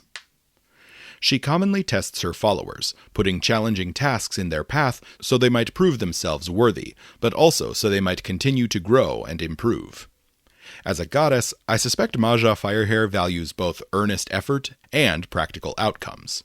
She asks a lot of her followers, so those who are physically weak might be discouraged from joining her faith. At the same time, courage and persistence are qualities all their own, and I suspect that Maja wouldn't turn someone away who didn't meet her more physical demands, if they were strong of spirit. In Belkzen today, Maja Firehair is most faithfully worshipped by the Orcs of the Burning Sun Hold, who have adopted her as their new patron goddess. Many members of the Hold likely still hold faith in Sarenrae in their hearts as well, and I suspect that the Orcs simply have a pantheon which has yet to be detailed, which contains both goddesses, as well as Uyrk. Maja's faith is likely also strong among the Orcs who've joined the Knights of Lastwall, since Maja had many allies among the organization while she was still a mortal. She also took a personal interest in opposing Tar-Baphon, so many of her followers might see joining the Knights as a path toward enacting her divine will. Finally, I suspect that many Orcs from the Bloodied Gauntlet Hold might find solace in Maja's focus on perfection and her more militant worldview.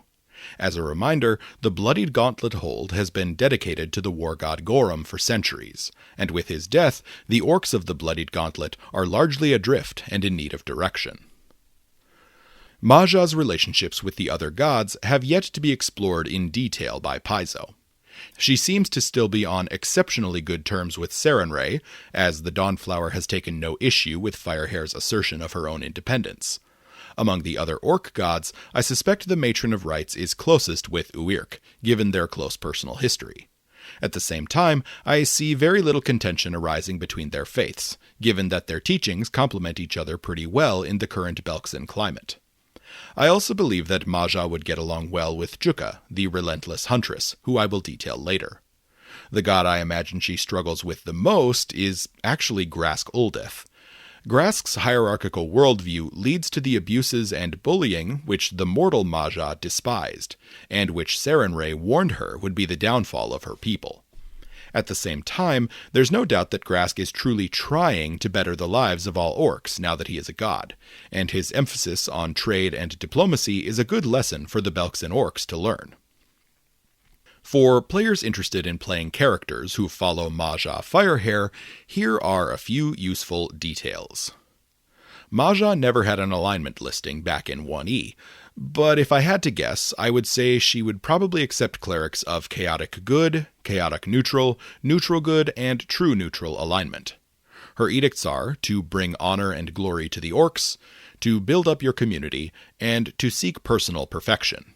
Conversely, to undermine your community, to seek personal glory, and to grant redemption to the unworthy are all anathema to Maja Firehair.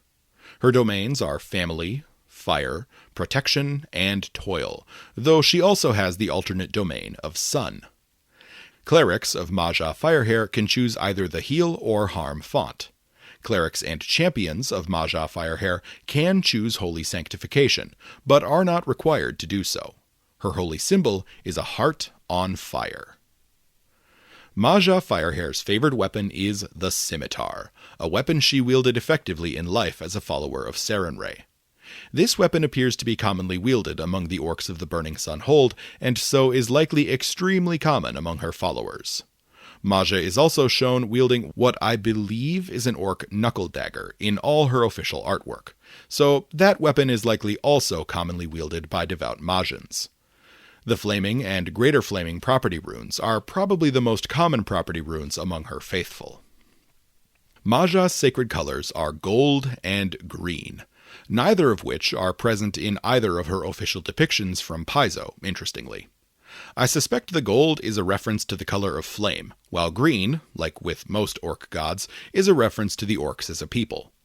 In addition to incorporating these colors and her holy symbol into their dress, I suspect followers of the Matron of Rites might decorate themselves with flame imagery, if not actual fire. I'm imagining priests following in Maja's own footsteps by weaving slow-burning fuses into their hair or beards to produce smoke, looking a little like Blackbeard the pirate. Maja's sacred animal is the salmon. I have no idea why. I imagine any animal which has an association with fire might be regularly employed by her followers, as might any animal which is good at detecting, hunting, or destroying the undead. I should also mention basking lizards, the sacred animal of Sarenrae, as they are likely kept as pets by some members of the Burning Sun Hold.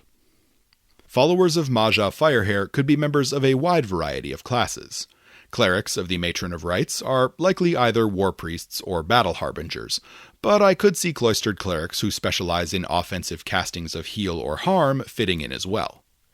Champions of Maja Firehair, meanwhile, are likely devoted to the liberation cause, though I could see a few redeemers as well.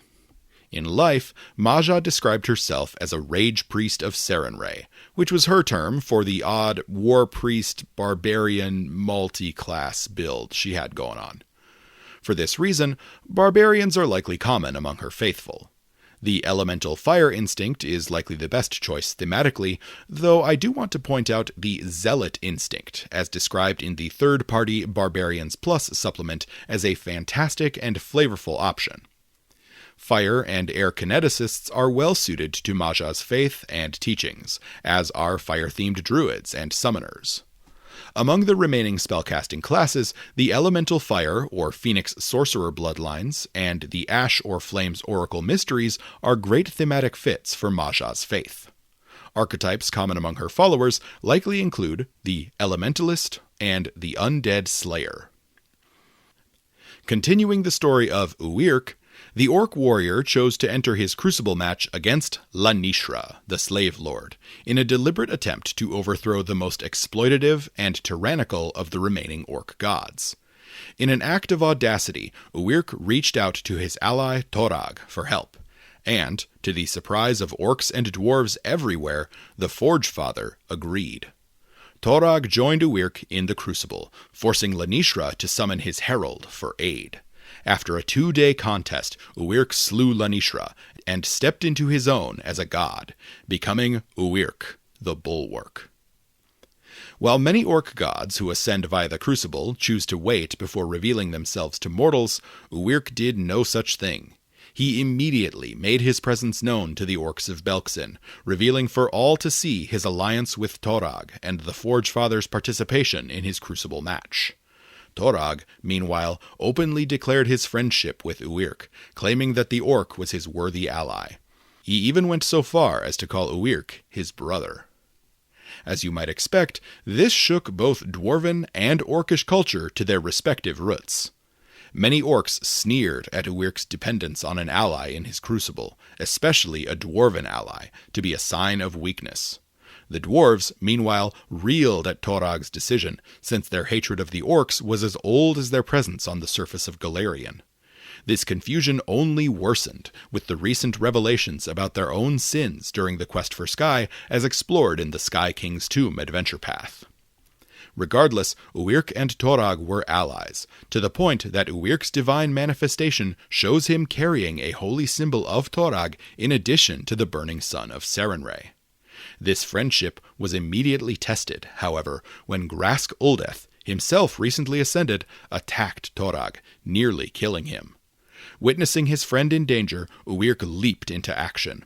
He placed himself between Grask and the wounded Torag, and fought the Orc warlord off with all his strength. In the face of Uirk's tenacity, Grask was forced to retreat, and Torag was saved. For this, Uirk has earned the eternal gratitude of countless dwarves. As a deity, Uirk is the Bulwark, a god of community defense and the protection of the weak. He commands his followers to stand up in the defense of the helpless and innocent, and to oppose tyranny and exploitation with violence if necessary. This makes Uirk the most explicitly benevolent of the Orc gods, by far. In addition, Uirk is a god of honesty, and his followers are forbidden from making false promises, or from breaking their oaths, except, presumably, in cases where keeping them would conflict with Uirk's other edicts. In Belkzen, Uirk is primarily worshipped by two groups: civic defenders and members of the Burning Sun Hold. Civic defenders in Urgir and other metropolitan centers likely take kindly to his teachings surrounding defense, defensive works, and construction. Members of the Burning Sun Hold, meanwhile, see Uirk as a champion of their ways, on par with Maja Firehair. They likely are more willing to travel and evangelize about his faith, as well as independently reach out to non-orcs as emissaries. I suspect that several members of the aforementioned Bloodied Gauntlet Hold might find their way to the faith of the Bulwark, eager to put their combat prowess to use in a meaningful way in these uncertain times. I could also see the Empty Hand and Death's Head holds, those which are most loyal to Ardax the Whitehair, containing a fair number of Uyrk's faithful. Followers of the Bulwark could make for excellent defenders of the capital of Urgir, as well as exceptional diplomats, especially with the dwarves of Kragadan and the Five Kings Mountains. I've already explained Uyrk's close friendship with Torag, but what about the other gods? I need to do a little speculating here, since very little explicit information has been provided by Paizo. I imagine that Uyrk and Grask Uldeth have a heated rivalry, not only due to their conflicting worldviews, but also due to their recent clash in Torag's home. Both deities are likely vying for influence over the Orc Pantheon, with Grask as the entrenched power and Uyrk as the revolutionary underdog. Maja Firehair likely has a good relationship with Uyrk due to their shared history and the complementary nature of their teachings. Juka, meanwhile, also complements many of Uyrk's teachings as well. I suspect that Varg and Uyrk likely don't get along well at all, since one is all about offense and conquest, while the other is about defense and protection. Similarly, I imagine that Uyrk finds little in common with Rull or Nulgreth, and sees them as troublesome at best and enemies at worst. Uyrk likely has a good relationship with Sarenrae, even though he drifted farther from her teachings than Maja. He still acts largely in accordance with Sarenrae's worldview, even if redemption is no longer an explicit part of his worldview. If you'll indulge in a bit of fun speculation on my part, I am particularly excited for the developments we might get with Uyrk and the Dwarf Pantheon. Famously, the War of Immortals resulted in the disappearance of Grundenar, the middle son of Torag, and the dwarven god of peace and alliances. With his loss, I could see the dwarves adopting Uyrk as a god of alliances and friendship, taking him in as a sign of acceptance of their past misdeeds relating to the orcs, and as a reminder that even fierce enemies can turn into valued friends and allies if forgiveness and understanding are given the chance. I also really like the idea of Uyrk catching the eye of Bolka, the daughter of Torag, and the dwarven goddess of love and marriage. Maybe it's my inner romantic, but I love the idea of Uyrk and Bolka falling in love and getting married, tying the orcs and dwarves together for all time. For players interested in playing characters who follow Uyrk, here are a few useful details. Uyrk never had an alignment listing back in 1E, but if I had to guess, I would say he would probably accept clerics of any good alignment.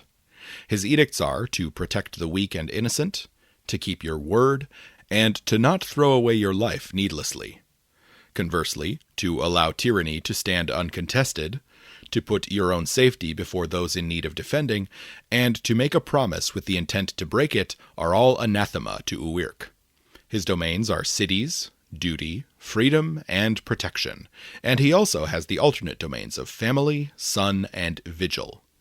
His clerics can choose the healing font, and his champions and clerics may choose holy sanctification, but are not required to do so. His holy symbol is a shield, marked with a blazing sun. Uyrk's favored weapon is the Teko Kagi, an odd weapon in the Inner Sea region, which is far more common in Tian Sha, Vudra, and Osirian. The Teko Kagi is essentially wearable wolverine claws, and Uyrk has commonly been depicted as using these as his offhand weapon. The Teko Kagi is a highly skillful weapon, with the agile, disarm, finesse, freehand, monk, and parry traits, implying that Uyrk's followers might be encouraged to practice complex maneuvers. In addition to the Teko Kagi, Uyrk has been shown wielding a glaive, a scimitar, and a great axe in official Paizo artwork, so these weapons might be common among his followers as well. Uyrk's emphasis on defense and protection might also indicate the heavy use of shields and bucklers by his followers. Uyrk's sacred colors are green and brown. Green, again, representing the orcs, while brown represents stone, or wood, materials used to construct defensive works which can protect the innocent. Beyond these colors, followers of Uyrk will likely gravitate toward heavy armor, due to their interest in protection and defense. Armor will likely be adorned with a sunburst, but might also include decorative elements indicating respect for Sarenrae or Torag. Uyrk's favored animal is the brown bear, a powerful, bulky creature which reflects Uyrk's own strength and tenacity. One thematic parallel between Uwirk and the brown bear is the way in which mother bears are fiercely protective of their young, similar to how Uwirk is protective of the weak. Clerics dedicated to Uwirk are likely an even mix of cloistered, war priest, and battle doctrines, while champions are likely dedicated to the redemption or liberation causes, with a few justice champions sprinkled in for good measure. Uwirk's emphasis on protection likely appeals to shield or parry fighters, sparkling targmaguses, shield implement thaumaturges, and, of course, all guardians. Monks might be common as well, especially those dedicated to maneuvers. Wizards dedicated to Uwirk are likely from the school of civic wizardry. Other spellcasters dedicated to Uwirk might include bards who improve the strength of their allies, or kineticists with the earth or metal elements. A wide variety of archetypes might be present among the followers of Uwirk. The most prominent is likely the Bastion, which allows for shield blocks to be used to protect allies. Similarly, shield experts like the Last Wall Sentinel might be present as well. Archetypes which focus on diplomacy and alliance building might be common too. These might include the linguist or the newly released field propagandist. Juka. Juka, the Relentless Huntress, is a relatively recently ascended goddess of hunting, cooperation, and community. She sees the advancement of the Orc people as her greatest area of focus, though she takes a decidedly different approach to this goal than her fellow deity Grask Uldith. Juka was a mortal Dromar, native to the northern regions of Belkzen, who had dreams of glory and unification for her people. In many ways, she took inspiration from Grask Uldith in his mortal life. Much like Grask, Juka desired to unite the Orcs of Belkzen under a more peaceful and mercantile regime, bringing an end to the violent raiding culture for which the Belkzen Orcs had long been hated and feared.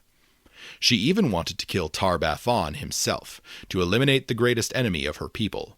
Her youthful idealism proved infectious, and she developed a following among her fellow Orcs and Dromar.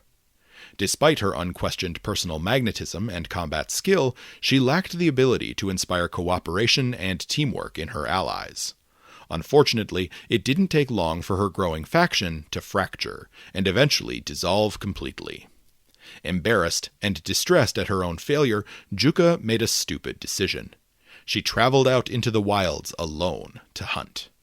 Before long, she came face to face with a mammoth, and elected to face it in single combat. She and the mammoth both died as a result, but not before the young Dromar managed to whisper her death rite. It isn't clear which deity Juka faced in her Crucible, but she emerged victorious, and took up the title of the Relentless Huntress. At first, she was spiteful and hateful toward her fellow Orcs for having abandoned her ideals. But, after a long period of self-reflection, she began to see the error of her ways. The failure had not been hers or her allies. It had been their collective failure to work together which had doomed Juka. Her own self-reliance and the self-reliance engendered by Orc culture caused her ultimate failure. Armed with this new understanding, Juka revealed herself to the world. Juka's teachings are relatively straightforward. She encourages her followers to cooperate, to work together as part of a larger group for the collective benefit of all. In contrast to Grask Uldith, Juka has no teachings surrounding the importance of hierarchy, and her lessons appear more communal. She uses the activity of big game hunting, and hunting more broadly, as a tool for education, encouraging her followers to practice cooperation and teamwork during these hunts to build up their trust and collaborative skills. The act of hunting doubles as a practical exercise, allowing hunters to feed their families. Many of these hunts are undertaken at night, due to Juka's personal interest in the nocturnal hours, and the darkness encourages even more cooperation to ensure success. Mistakes are inevitable during these hunts, and Juka understands this. She commands her followers not to achieve perfection, but to learn from their mistakes. Like many deities of hunting, she has a deep respect for nature, and especially for the animals which her followers hunt. She passes this respect on to her followers. This respect for nature has also allowed her to rapidly develop an association with the Flood Truce, the annual weeks-long peace pact between the holds of Belkzen, as they defend and harvest the migrating aurochs from the mountains. Juka has become something of a patron deity for the truce and the hunts which occurred during it, despite the recency of her ascension. Within Belkzen, the orcs of the Ice Tooth Hold in the frozen north likely have the strongest connection to Juka and her teachings in their day-to-day lives. Juka herself likely descended from these orcs, and mammoth hunting, and big game hunting more broadly, is a common practice among them. I could also see the orcs of the Drowning Sand Hold in the Dirt Sea finding some appeal in Juka's teachings. The orcs of the Gutspear Hold, which was recently driven from its home and forced to relocate into the caves of the Kodor Mountains, might also find Juka's teachings especially enticing. Juka's relationships with other deities are functionally unknown. She is a relatively recent addition to the Pantheon, and only 2 sources provide information on her. Given her emphasis on cooperation, I expect that she is at least open to working with any deities except those which are exceptionally tyrannical, focused on necromancy, or explicitly opposed to the orcs. She probably has a good working relationship with Uirk and Maja Firehair, since all 3 of them work toward the success of orc kind with an emphasis on cooperation and collaboration. She also likely gets along well with Grask Oldeth, whose actions in life inspired the young Juka. I would be interested to see her relationship with Rull, or at least his Storm Screamers, due to their reverence for the natural world and their devotion to the well-being of the Aurochs of Belkzen. Outside of the Orc Pantheon, I could see Juka having interesting relationships with other deities of hunting. The most prominent of these is obviously Erastil, who also shares Juka's interest in community. I could also see an interesting contrast between Juka and Ketefis, the elven god of the hunt. For players interested in playing characters who follow Juka, here are a few useful details.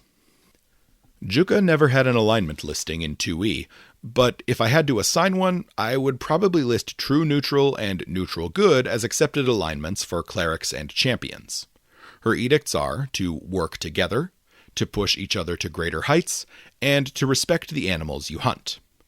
Conversely, to abandon or betray your people, to refuse to learn from your mistakes, and to isolate yourself are all anathema to Juka.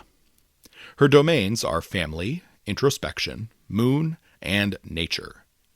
She offers no sanctification to clerics or champions, but does provide the healing font. Her holy symbol is a pair of crossed mammoth tusks, covered in blood. Juka's favored weapon is the longbow, which is basically a tradition among all the Pathfinder gods of hunting at this point. Long and short bows would likely be used broadly among her followers, alongside slings, bolas, or other long-range hunting implements like javelins. Weapons in the spear or club groups might be common as well. Juka's sacred colors are blue and green. I'm not sure of the significance of these colors beyond their association with orcs and the natural world. At the same time, wearing bold color choices would be largely detrimental on a hunt. So, in all likelihood, followers of Juka would likely wear tough, durable materials in muted, natural colors. This clothing would likely consist of leathers, hides, furs, and imported cotton or linen from nearby nations. Layers would be the name of the game, to help the wearer deal with a variety of climates. Juka's favorite animal is the wolf, a beast which is well suited to both hunting and tracking. Other animal companion options might be the various megafauna species which the orcs of the north are known to hunt. Think mammoths, woolly rhinos, saber-toothed tigers, and the like. Hunting falcons and hawks might be good options as well. Finally, the infamous war cats of Rull, fearsome cat-like creatures with armor plates like an armadillo, are famously captured and raised by the ice-tooth orcs of northern Belkzen. Followers of Juka, the relentless huntress, are likely explorers, hunters, trackers, or guides through the natural world. I could see both cloistered and war priest clerics of Juka being effective in the wild places of the world, but druids and animists would likely be common as well, along with primal patron witches. Rangers are likely the most common martial class among Juka's followers, though animal instinct barbarians might be present as well. The new commander class emphasizes teamwork and tactical thinking, which are key to Juka's teachings. Archetypes found among Juka's followers likely include the archer, the Beastmaster, the Familiar Master, the Game Hunter, the Herbalist, the Horizon Walker, the Mammoth Lord, the Medic, the Scout, the Scrounger, and the Snarecrafter. Wulgrin. Wulgrin, the Bonebreaker, is another recently ascended member of the Orc Pantheon, who is focused on the development of weapons and tools for the defense of all orcs. In many ways, Wulgrin can be thought of as a modern version of Varg, and shares a lot of areas of interest with the older god. Wulgrin focuses on innovation and invention, focusing on personal weapons and clever means of defeating one's enemies. Unlike Varg's unfocused interest in war and conquest, however, Wulgrin actively despises the undead and the servants of Tar-Baphon specifically. Wulgrin, like Juka, was a Dromar in life, and was a native to Belkzen. At one point, he joined a scouting party traveling the borders of Belkzen, but became separated from his group, and was captured by a group of Pathfinders. Relying on his own wit and cunning, Wulgrin managed to escape his captors, then set out on a long and far-reaching journey. Eventually, the mechanically minded Wulgrin arrived in Alkenstar, the city of Smog, and he found it much to his liking. Taking advantage of the expertise and resources Alkenstar had to offer, Wulgrin set his mind to the task of developing a weapon which his people might use to better themselves. Before long, he had developed something remarkable: the deadly and imprecise Barricade Buster. Convinced that this tool would be useful to the orcs, and having heard of the return of Tar-Baphon to activity on the Isle of Dread, Wulgrin set out for his home. Arriving in Belkzen, Wulgrin handed out the stockpile of weapons he had built up. Swearing his deathright, he set out for the eastern border of Belkzen, intercepting a horde of skeletons and cutting them off. Though he fought bravely, eventually Wulgrin fell to the undead legions, but his battle was not yet done. He rose in the Crucible, Barricade Buster in hand, and faced off against a god whom he hasn't seen fit to identify. His battle ended when he blasted the head off his enemy, and thus Wulgrin ascended to divinity. Wulgrin is a god of creation and invention, and his teachings are fairly straightforward. At the same time, he desires freedom and liberation for his people, and his commands should always be interpreted in that context. To defend the orcs of Belkzen and to advance their interests is his intention, even if his listed edicts do not call out such goals explicitly. He commands his followers to create their own weapons for battle, and to rely on weapons created by others in only the most dire of circumstances. Interestingly, this edict doesn't call out armor, only weapons, so, in theory, armor produced by others is fine. That said, I expect forging or creating your own armor is also appreciated by Wulgrin, especially if the design is particularly innovative. Devout followers of Wulgrin should not wield a weapon crafted by someone else, except when their life depends on it. Beyond technological innovation, Wulgrin encourages the development of new tactical and military strategies. The efficiency and effectiveness of these tactics is what Wulgrin appreciates, not necessarily their newness. If it is efficient to simply crush your enemies with overwhelming force, that isn't a bad thing in Wulgrin's eyes, in contrast to Varg, who would find such a tactic distasteful. Wulgrin simply asks his followers to use cleverness to identify the right and efficient solution to every military problem. Sometimes that solution will involve new and complex tools, weapons, or battlefield tactics. Sometimes, however, it might simply involve efficient positioning, clever use of terrain features, and use of orcish ferocity and overwhelming strength to win the day. Wulgrin, as far as I can tell, has no issue with this. What Wulgrin does oppose, however, is giving up ground when victory can still be achieved. This appears to only apply to legitimate surrender, however, as tactical retreats to conserve forces or to lure enemies into a poor position are entirely legitimate tactics, which can be part of much larger and highly successful operations. Within Belkzen, Wulgrin's faith is likely most popular among the industrious orcs of the Steel Eater, Haskodar, and One-Eye holds. The Steel Eater orcs are based out of the fortress factory called the Foundry, and produce many of the weapons and armor which are constructed in Belkzen. Similarly, the Haskoдар and One-Eye holds operate out of Blisterwall, and also rely on smithing as a major aspect of their culture. All these orcs likely hold the teachings of Wulgrin in high regard. I could also see the Empty Hand and Death's Head holds, based in and around Urgir, and which are most loyal to Ardax the Whitehair, holding a particular reverence for Wulgrin, seeing his practices as a path forward for orc culture against the dangers of Tar-Baphon. Wulgrin's relationships with other deities haven't been explained in much detail. He and Varg have a lot in common, and tend to get along well, but also have a rivalry. Religious scholars among the orcs suspect that one of these two deities will eventually overwhelm the other and absorb their church, likely as one is defeated in the Crucible. I suspect that Wulgrin appreciates Juka, Maja, Uirk, and Grask Uldeth, due to their explicit opposition to Tar-Baphon, whom the Bonebreaker himself despises above all others. Outside of the Orc Pantheon, I suspect that Wulgrin would get along extremely well with Bry, goddess of invention, and Cassandali, goddess of artificial intelligence, since both deities emphasize the importance of creation and innovation. I suspect the same is true of the Wheels of Innovation Pantheon for the same reason. Like Varg, I would be especially interested in seeing how Wulgrin would get along with the gods of the dwarves, especially those focused on defense or war, like Torag and Angrad. Where Varg might prove too violent for Torag and his family members to work with, I suspect that Wulgrin might be far more appealing as a potential ally, especially as the orcs and dwarves seem to be entering a new era of cultural exchange. For players interested in playing characters who follow Wulgrin, here are a few useful details. Wulgrin never had an alignment listing in 2e, but I would guess he would allow for clerics and champions of true neutral, neutral good, chaotic neutral, and chaotic good alignments. His edicts are to create weapons you intend to wield with your own hands, and to innovate efficient ways to defeat your enemies. Conversely, to wield a weapon forged by another except in dire circumstances, or to yield ground to an enemy while victory is still possible, are both anathema to Wulgrin. His domains are ambition, creation, freedom, and perfection.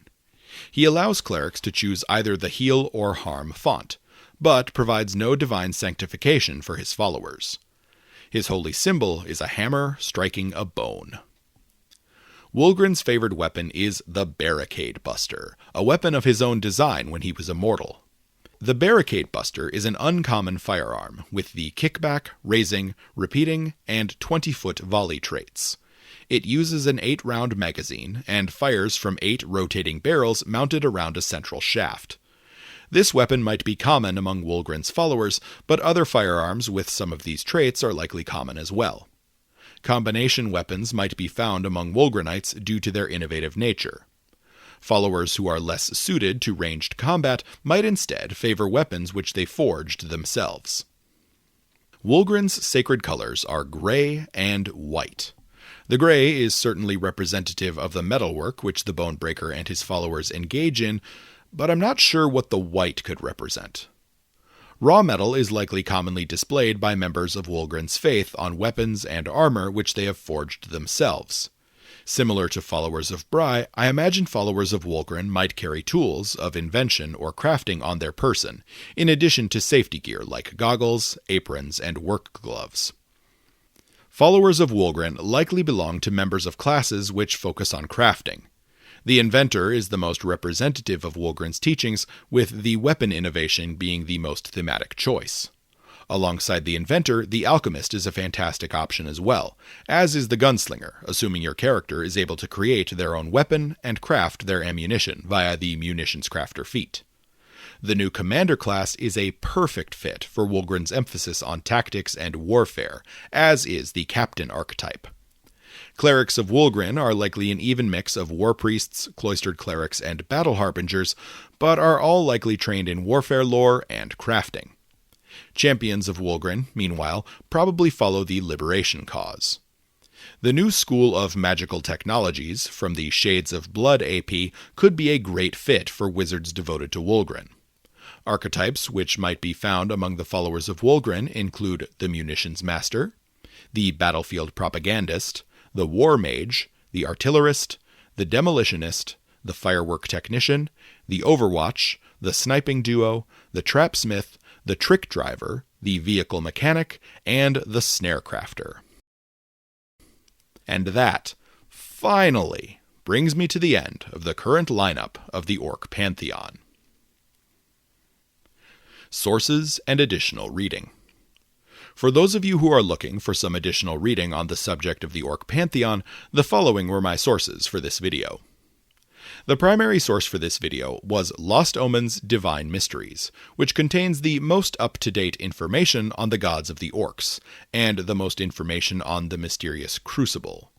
The second most useful source is the back matter article on Belkzen Faiths in Book 3 of the Triumph of the Tusk adventure path.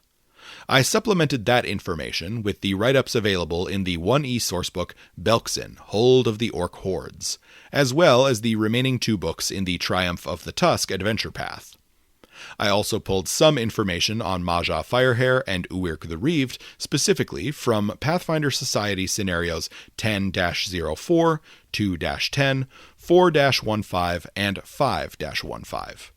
For a full accounting of the tale of Varix that was, I suggest reading the novel God's Reign by Leanne Mersel. I quite enjoyed it, and there's one divine cameo which I wasn't expecting, but which I found quite exciting. So, that's it. That's the Orc Pantheon of Belkzen. I hope this was an informative and helpful video, even if it wasn't my usual deep dive format. If you're considering playing Triumph of the Tusk, a lot of these deities could be great for your characters. Up next, I've only got one more video planned between now and the start of October, my player's guide for the Spore War adventure path, a campaign which I quite enjoyed reading and I think has a lot of potential as long as you go into it with the right mindset. Also, it has the best final boss fight in any Pathfinder AP, so be excited for that. Thanks for watching, and I'll see you next time.